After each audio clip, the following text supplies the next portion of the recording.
Hello and welcome back to a new episode of Ground Tactician The Civil War, where we're playing the Union career mode.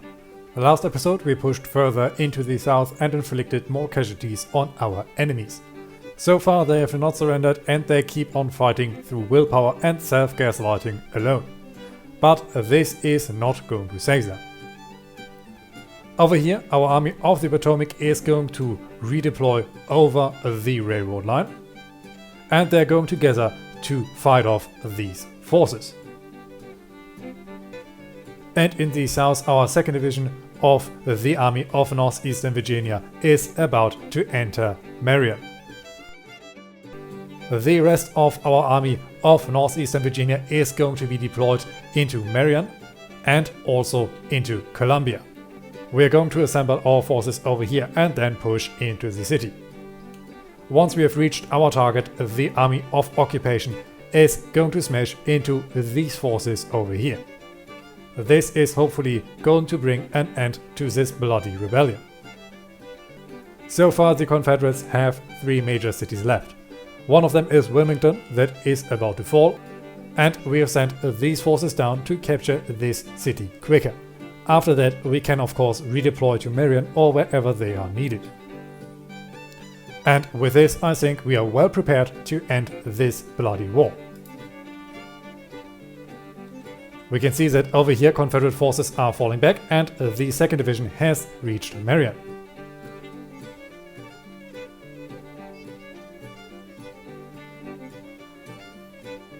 To our north, the army of Shenandoah is in contact. The rest of our forces are of course also fighting, and this force should fall back soon. Let's hope they're not going to disappear, because then it is very likely that they are going to reappear in one of the major Confederate cities. Our HQ has almost reached their target, the rest of our forces are still on the way. Marion is now in the process of getting captured. And over here parts of the Department of Pennsylvania have arrived, and it looks like Wilmington has fallen. There are some forts in the area that we could theoretically capture. And therefore we are going to send the Department of Pennsylvania down to make sure that this fort also falls. Every defeat on the enemy is going to bring them closer to collapse.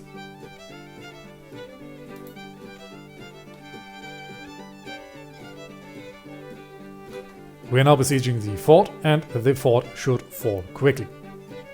Already we have a 50% chance of winning this engagement, and the enemy basically has no chance of stopping us. To our north, the Confederates are still in the area. This is very good for us. And over here more of our forces are approaching the Army of the Northwest.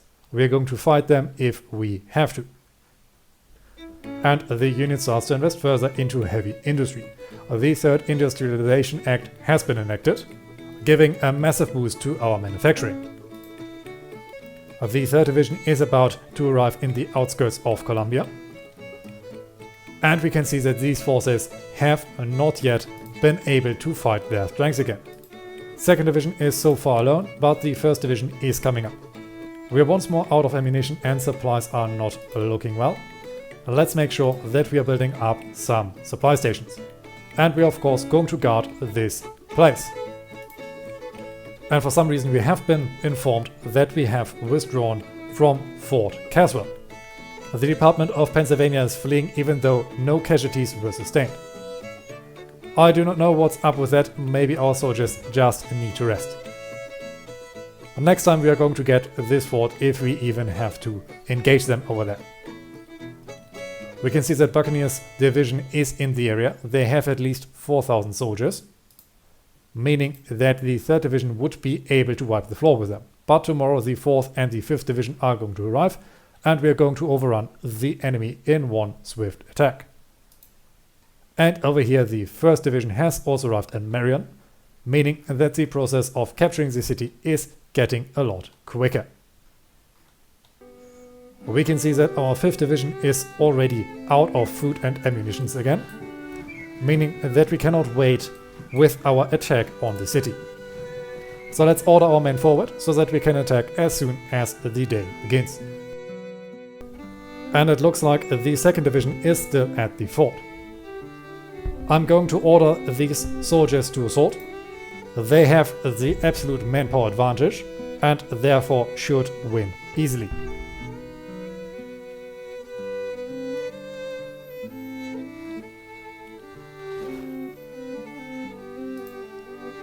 And at Columbia also just should start to advance on the enemy. And it looks like the enemy is fleeing the field without a fight. Let's get in the city and let's order our soldiers to construct a new supply station. And we have some good news. Marion has now surrendered. We can see that the enemy still has some forces over here and some enemy soldiers have entrenched in Greensboro and are trying to get the city back. They only have 2,000 soldiers, so let's send our 1st division forward, while our much stronger 2nd division pushes south to dispatch the enemy from this location. And in the far north we can see that our army of the Potomac has arrived. I'm going to send the divisions forward, and over here another unit has earned a little perk. I'm going to give them the ambulance corps just to reduce our casualties. And with that we should easily be able to drive back the army of the Northwest from our territory. So far they still do not want to surrender, but this is going to change.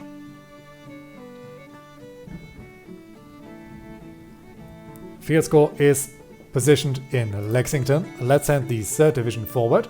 They have some supplies and provisions, and McClellan is once more in contact with the enemy.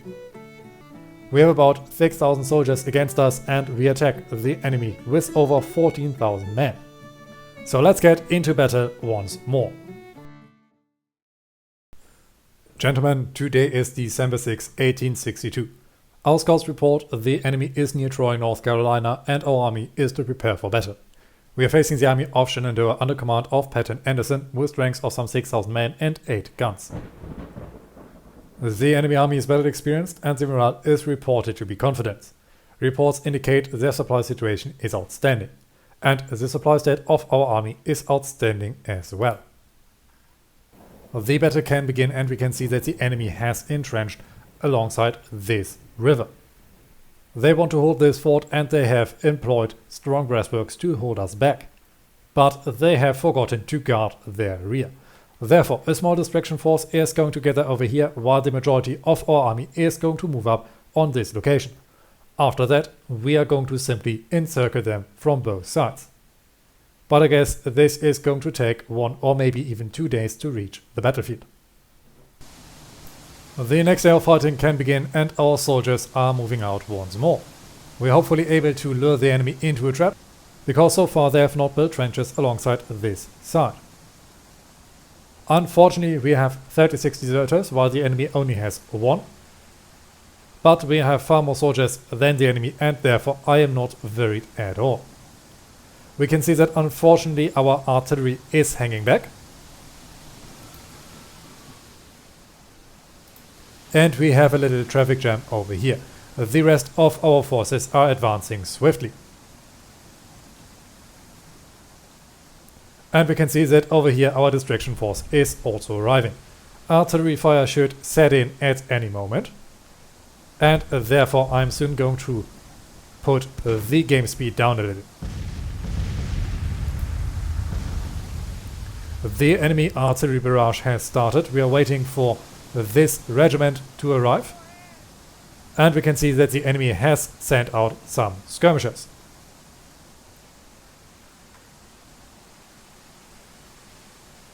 Over here one of our brigades has arrived on target.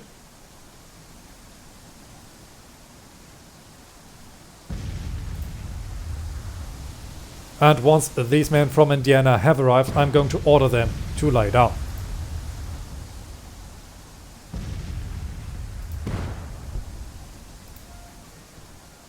We want to reduce our casualties as much as possible because some parts of our army are still approaching. We now have 10 o'clock and I doubt that we are going to be shelled over here. 6th Pennsylvania Cavalry is coming up. And we also have the 3rd Brigade already present. And parts of the 4th Brigade are also approaching. I think once the 4th Brigade is in the area, we can start to march onto the enemy. Artillery is exploding in our ranks. Come on, men, set up.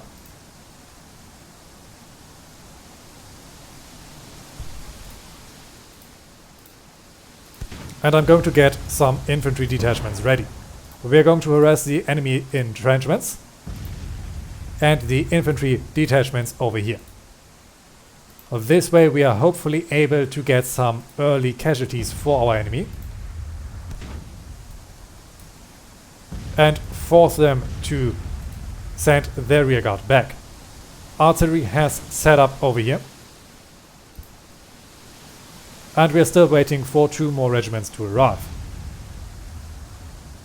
The rest of our forces is held up over here. Come on, gentlemen, why aren't you moving quicker? All of our soldiers are well rested. They should be moving a lot faster. We can hear rifle fire. Our skirmishers have started to engage with the enemy. Polk's detachment has taken a casualty and the Demor's detachment has not yet sustained any losses. These men I order to also lay down.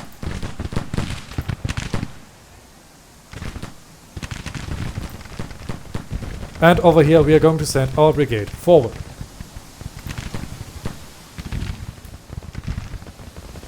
With these forces alone we outnumber our enemy, and we can see that the enemy is now willing to move up. Therefore, infantry, stand up again.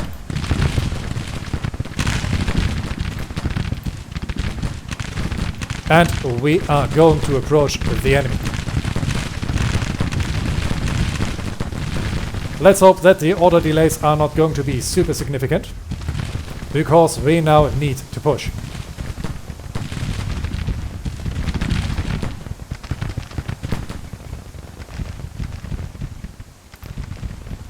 Divisional command also keep up. The same goes with army command. The rest of our forces have not yet made it onto the battlefield. Our skirmishers are soon going to be driven back. They have taken a few casualties, but the majority of them is still looking good, and the enemy is abandoning their artillery in the rear. Let's send our cavalry immediately forward on the 4th Texas battery. Maybe we are able to silence those guns without much of a fight. 7th Alabama is in the area, but there are only 17 soldiers. And the 2nd Alabama battery is also very vulnerable. Let's send our other Pennsylvania cavalry forward.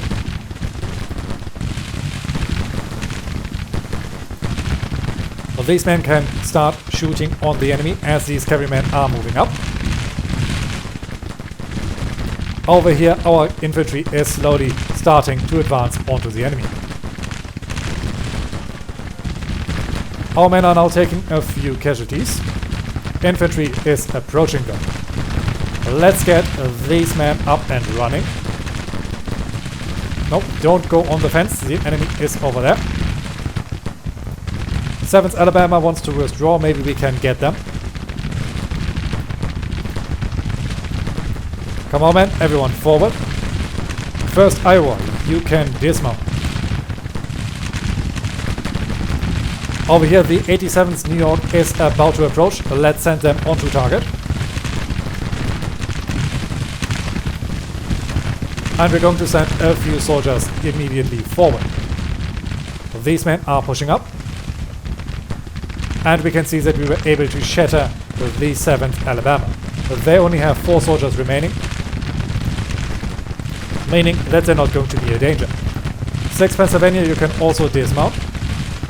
And I want you to get in range of the enemy. Our soldiers are pushing up. And these men can take over enemy guns. Let's get you guys pushed up over here. And these artillery pieces are hopefully able to turn around and shoot the enemy.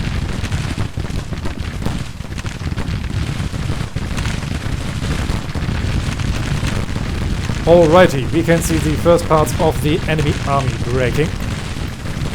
These men, you need to split out a little bit and you need to fill this gap. 16th Massachusetts, can you get on this flank? And where is the rest of our army? Still hanging back all the way down there. We are looking at 168 casualties for our own side, while the enemy suffered 269 casualties. And I'm sure that they are going to start increasing heavily now. Cavalry push up a little bit, then we can get the 3rd Texas battery that is withdrawing. And we can see that the 2nd Florida is withdrawing into the open arms of our soldiers. Over here, everyone, push up, push up, push up.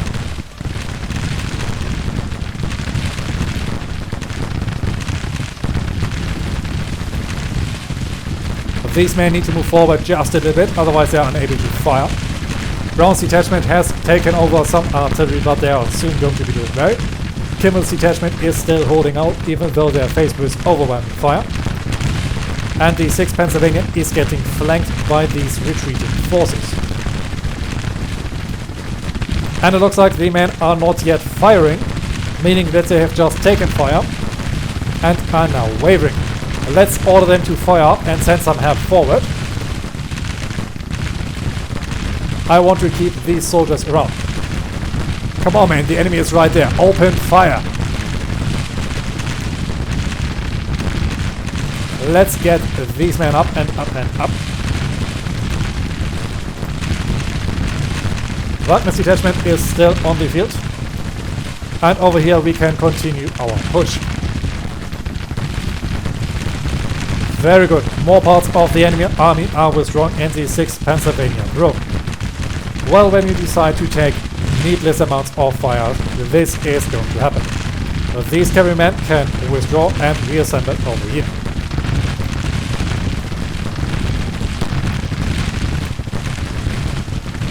Everyone else get forward to hit the enemy. We are now looking at a minor victory at the low cost of 326 lives.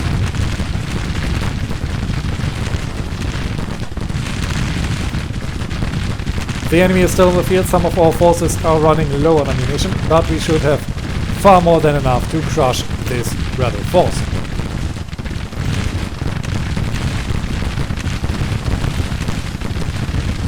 We can see that over here the 21st Georgia is about to be driven away from the field. And our cavalry is coming up over here. But these captured artillery pieces are not yet able to fire, because it looks like they have not yet overtaken artillery. Okay then. We are rear flanking parts of the enemy army. Let's get everyone forward.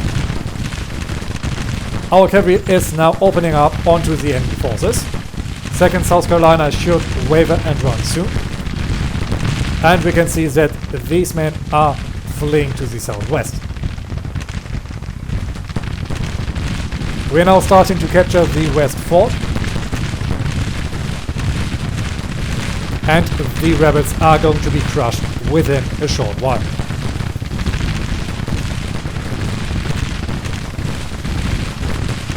Let's make sure that everyone is still in range. Send everyone forward who doesn't seem to be.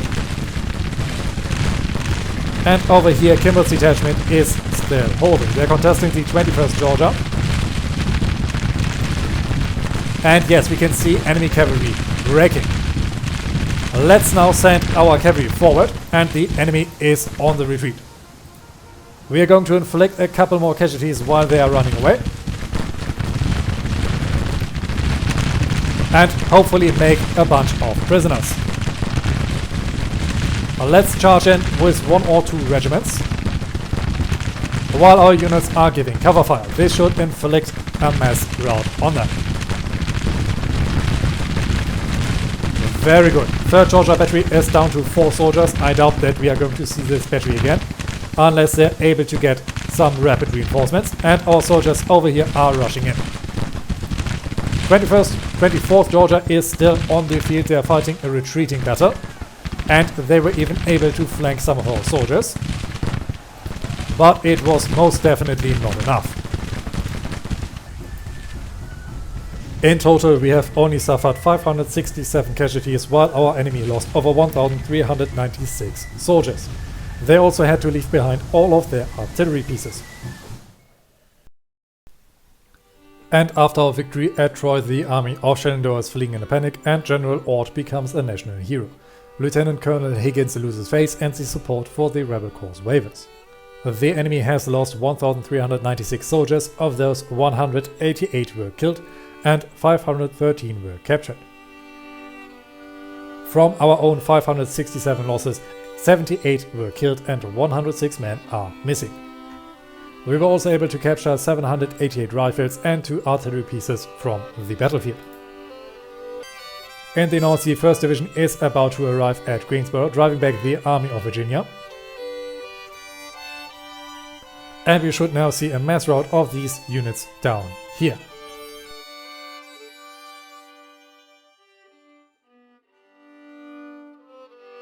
And I'm certain that once Columbia falls, this war might be over. We can see that all of these forces are running away down here. And after that, we are going to send our forces onto these enemies. I wonder where they're going to run to. Yeah, it looks like they are willing to link up over here. Maybe they are trying to get into Charlotte. And our 2nd Division needs to fall back for a moment. We are out of forage. Greensboro is once more safe. The enemy over here has completely abandoned the front line. So let's make sure that our soldiers assemble. Further to the north, we were able to drive away the army of the Northwest. Our units are still looking good, and we are going to send them forward once more. Maybe we can force this army to surrender.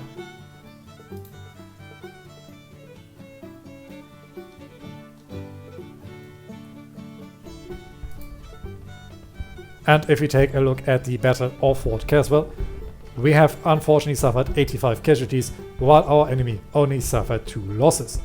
But still, it is looking good. We should win this battle soon. And with that, this resistance should also crumble. We can see that the enemy has some more forces down here that were repelled from Marion. And for now, I'm simply going to ignore those. Once Marion is under our control, we are going to start to hunt the rebel forces relentlessly. But until then, let's continue. Our army of occupation is starting to gather again, very good.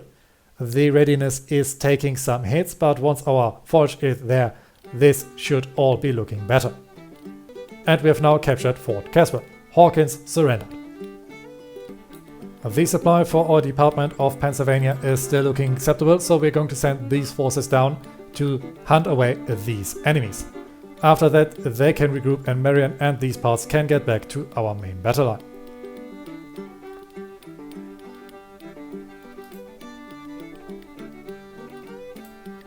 Army of Occupation has earned a small rest. And I wonder when the Confederacy is going to fall. Okay, we have now officially captured Columbia, meaning that the Confederacy is without any form of major cities. The national support for the Confederacy is now at an astonishing 0, but the national morale is still at a 57. They are only able to field 18,900 soldiers, meaning that it is now only a matter of time until their resistance breaks. I'm still surprised that they are willing to continue fighting. How's the situation over here looking? The Army of the Northwest is withdrawing. They have 2,900 soldiers left, but it looks like we cannot get them into battle. Our soldiers are in an aggressive stance, and yes, these units have disintegrated. And if we take a look on the strategy board, we can see that we now have over 100,000 soldiers, while the enemy only has 16,000 left.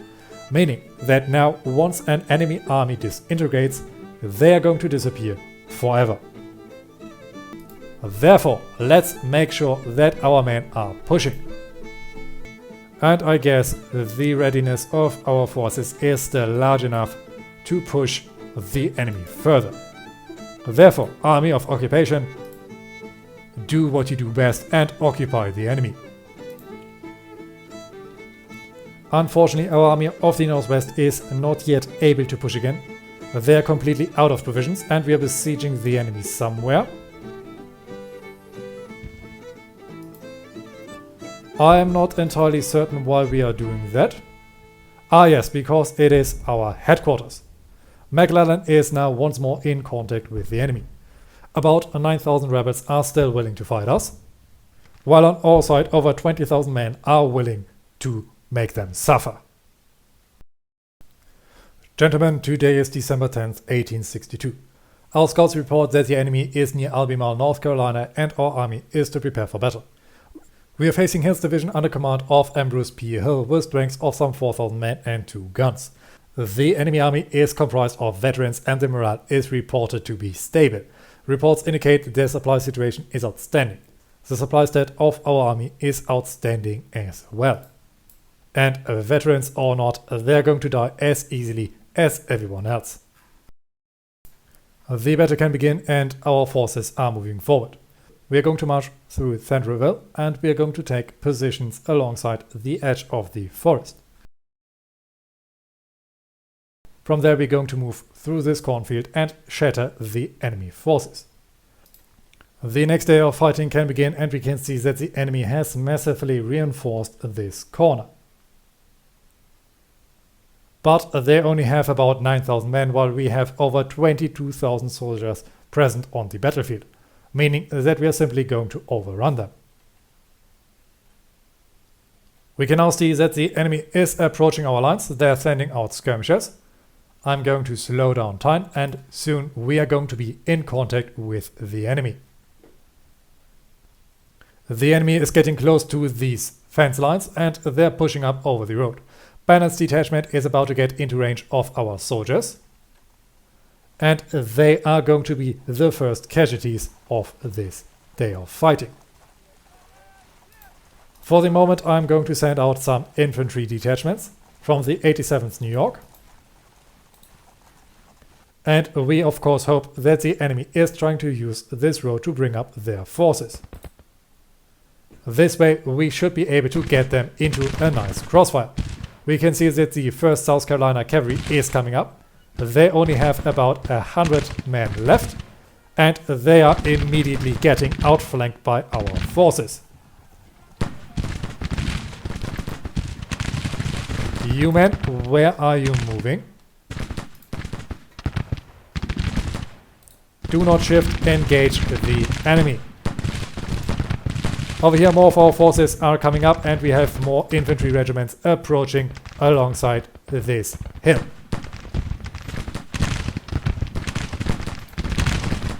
We're getting outflanked over here by the 3rd North Carolina. And we can see that Harrison's detachment as well as Bennett's detachment have arrived on the field. The 31st Georgia is also in the area. 3rd North Carolina should fall quickly, they're getting rear flanked, and over here the 1st South Carolina is getting outflanked.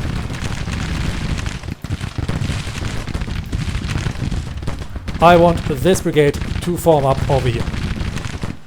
And the enemy is now bringing up the 1st Alabama battery. Let's get our soldiers into contact. Over here the 4th North Carolina battery is coming up and we can see that the 19th Mississippi is also approaching. Let's get our cavalrymen dismounted and make sure that they're not giving the enemy the cold scale so that we can engage the enemy. Let's get these men up and running.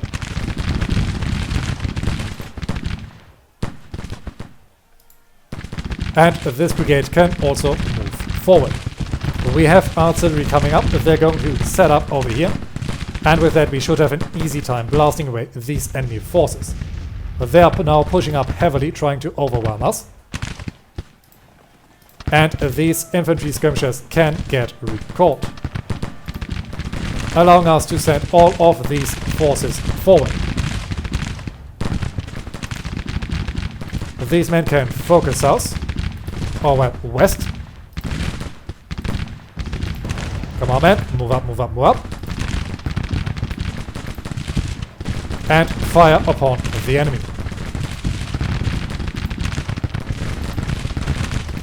These soldiers can now also move forward. We're going to crush this central part of the enemy line.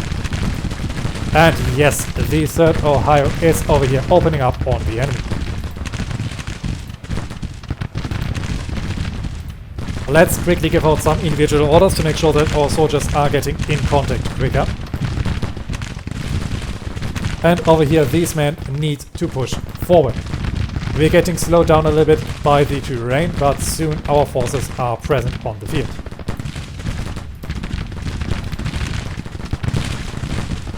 So far we have taken over 165 casualties while the enemy suffered 252.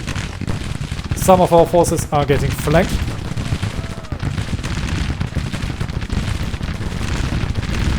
So let's send more of our men forward to get this threat resolved.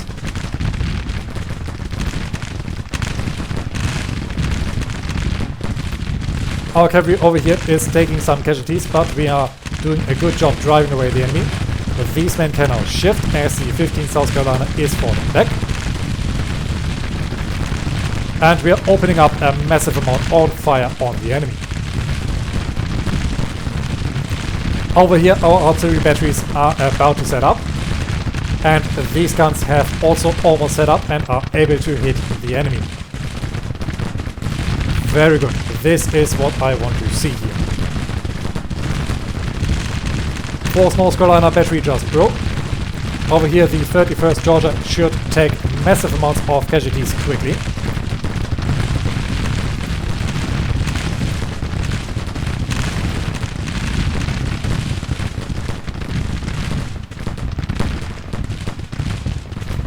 And our artillery is now also starting their bombardment.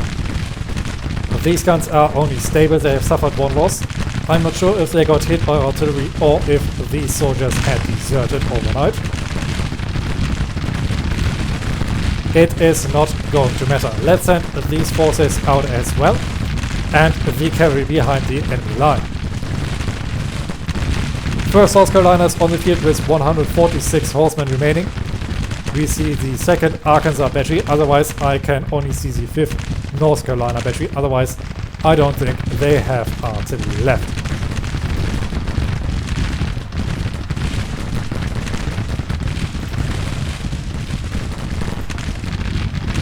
Their center is now crumbling. 4th Mississippi battery is still on the field with 10 soldiers, and our men are rushing forward.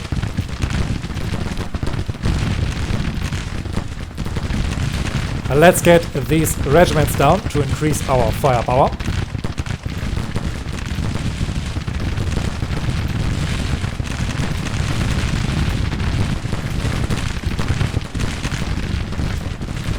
And we're now starting to collapse enemy positions. These men, I want to focus down on the flank of these men from Georgia. But they're going to hold very well, they are very experienced. But they have also already sustained a lot of casualties.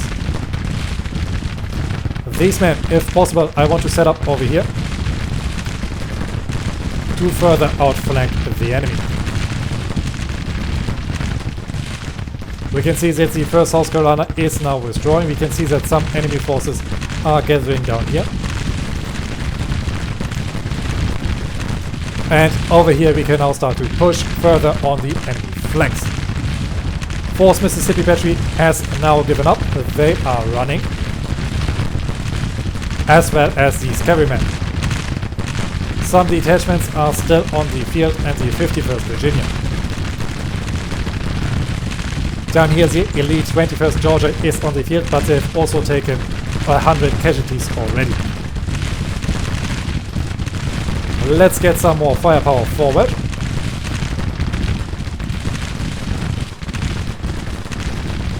And so far we have only taken 487 casualties, plus inflicted 1500 onto our enemy. Gentlemen, let's move forward.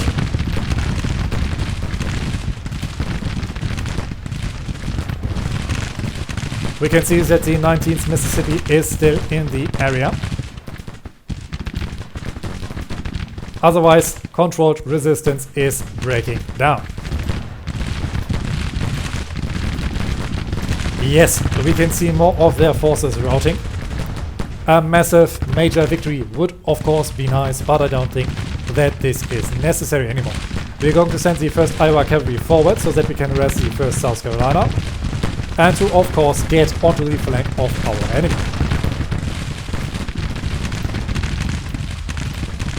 Let's send these men forward.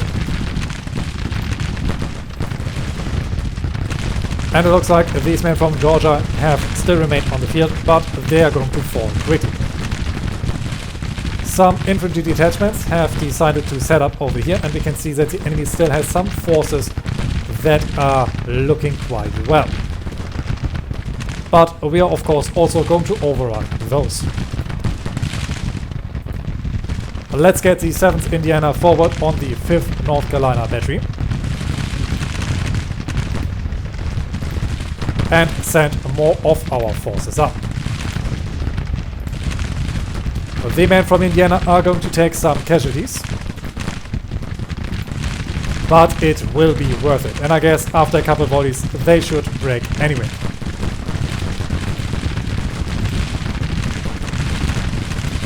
We are putting up good amounts of fire over here. Our cavalry is unfortunately getting flanked by enemy soldiers and artillery. Let's order these men to fall back to get them out of danger.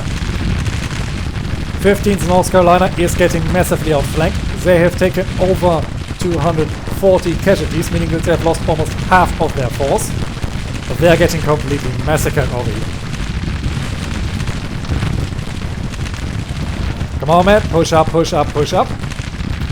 It doesn't matter that this is the elite that the enemy can muster, because we are so much better than them. Our men from Indiana have stopped. They have not engaged the 5th North Carolina battery. Let's send them forward once more. They should not get stopped by these detachments. Let's also get these cavalrymen forward.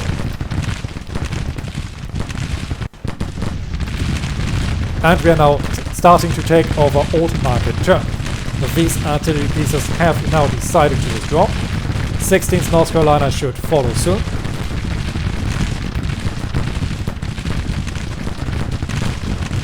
And over here, unfortunately, the 1st Iowa Cavalry is wavering. But they got out of the fighting zone. 1st South Carolina is over here with 124 men remaining. Yes, there's the 16th North Carolina running. They only took 52 casualties. And there are a lot greener unit than the rebel elite.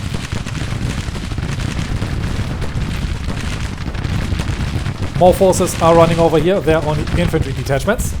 And now they are sending in the rest of their forces in a final desperate attempt. Their guns are unable to keep up. And they are going to be easy targets for us. Let's send in our cavalry for a large charge.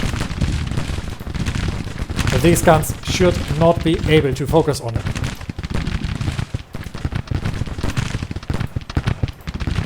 Everyone who can move forward is ordered to move forward. And of course our cavalrymen need to mount up for this charge. 5th North Carolina has taken 7 casualties and we are now approaching. We can see that our own artillery is overlooking the valley. We should have an easy time shelling these parts of the enemy line. The enemy is trying to wheel their guns around.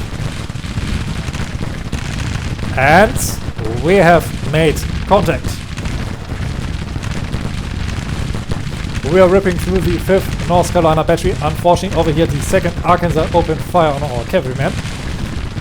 Let's order another charge. And yes, we have dealt with that battery once and for all.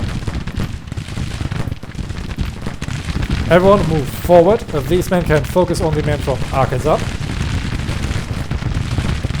while the rest of our soldiers are hitting the rest of the enemy forces. They are still unable or unwilling to run from the field. They know that this is one of the last battles that they're ever going to fight.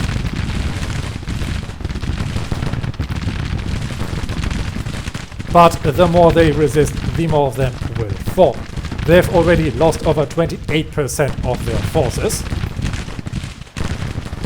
And there's not going to be a wonder that is saving them.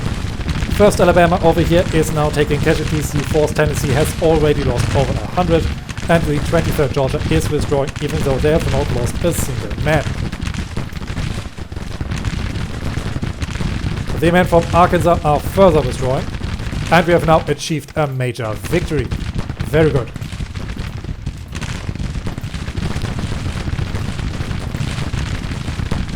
The enemy is now on the retreat, and I'm once more going to send in our cavalry for a charge. The same goes with these cavalrymen. We can see that the enemy HQs are huddling alongside these detachments, and now the enemy is withdrawing for good. And with that we have achieved another major federal victory. We have only lost 938 soldiers, but have inflicted over 2,750 casualties onto our enemy. They also lost all of their artillery pieces. And after our glorious victory at Albemarle, Hill's division is fleeing in a panic and Lieutenant Colonel Red loses face. And the support for the rebel cause wavers some more. The enemy has reportedly suffered over 2,755 casualties. Of those, 315 were killed and 520 were captured. From our own 938 losses, 119 men were killed and 187 men are missing. We have also captured 1,447 rifles and 5 guns from the battlefield. Down here we are still besieging the enemy because the rest of our forces have not yet arrived. Let's send these fine gentlemen down to help. Supply is looking critical down here still, even though the supply depots are up and running. But I guess it's simply going to take some time until supply arrives. Down here we are still waiting for those to be constructed. And once we have dealt with these forces, I think they should disappear from the battlefield. Down here only a puny resistance is left.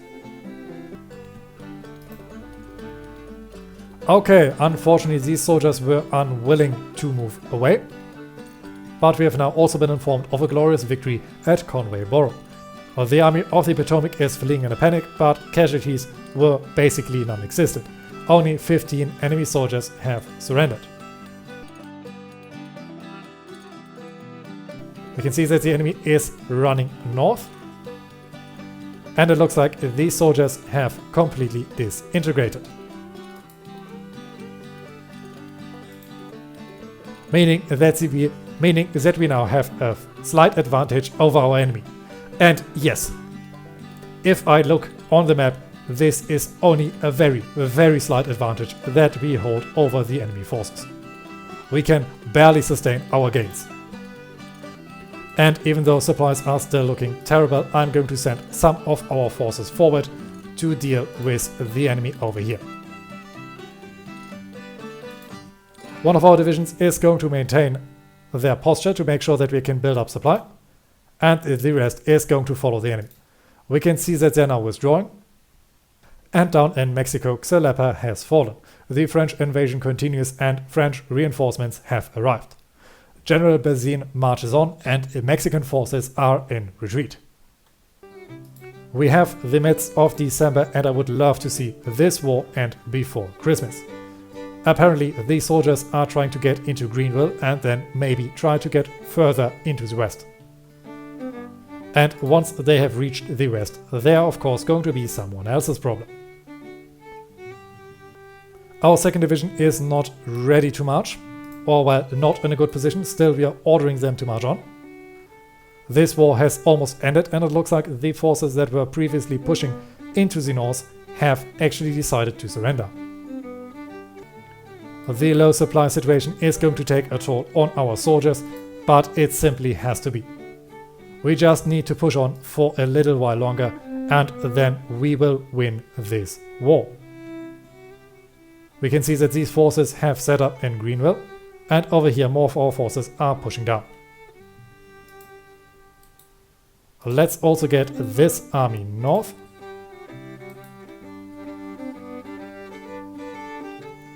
And these men are further trying to retreat. Our men are coming up, supply is looking absolutely terrible. But maybe it will be enough. Over here we can see that some forces are withdrawing. The army of the Shenandoah is in the area. They are trying to get over here. And they're now trying once more to link up with the rest of our forces.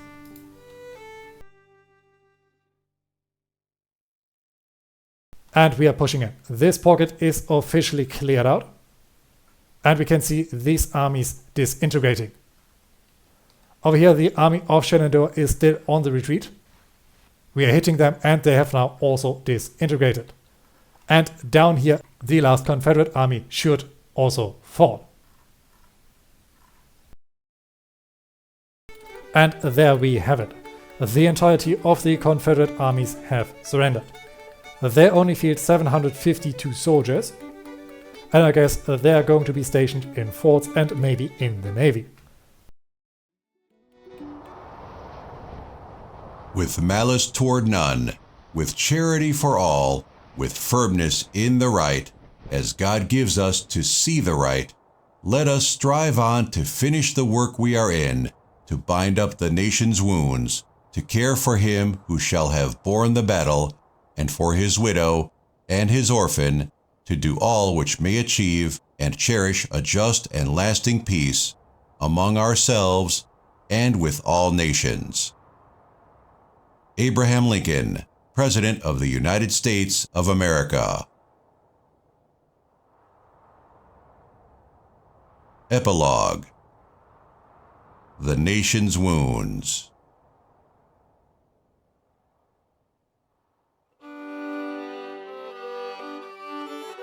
The Civil War was at best barbarism. For long years, Americans had fired shots and heard the shrieks and groans of the wounded. As the guns fell silent, the loud cry for blood, more vengeance, and desolation was no longer heard. As the last Confederate armies laid down their weapons, there is no hatred, but only exhaustion. The Southerners who raised the rebel flag in defiance, who fought and killed Union men, are not marched into captivity and punished.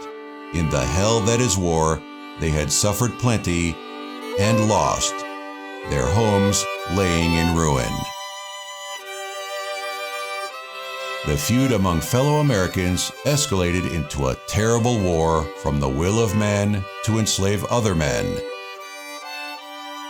With the Union victory, this evil came to an end once and for all. Now, all Americans, regardless of the color of their skin, were finally free, even if true equality would require decades, even centuries, to reach. And now, it would be time to bind the nation's wounds that had long been bleeding and finally torn all open in the Civil War. However, it would not be under Lincoln's leadership the nation's wounds would start to heal.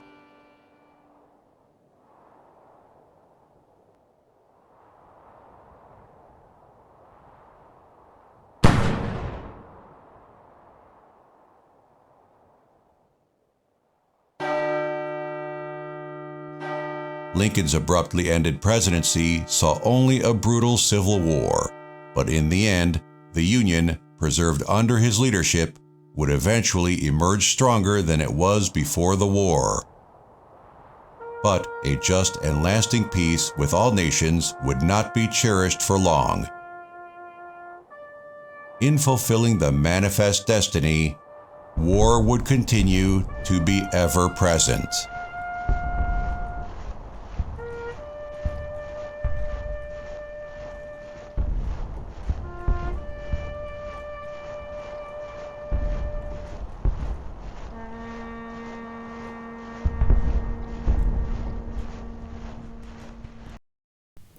And now we are finally victorious. I hope you've enjoyed this campaign. I certainly had a lot of fun, but I have to mention something. For some reason, the national morale of the enemy must have been bugged, because after we've defeated the last Confederate ground forces, the war wasn't over. I spent a good amount of time capturing the last Confederate fort, but also this didn't resolve the conflict.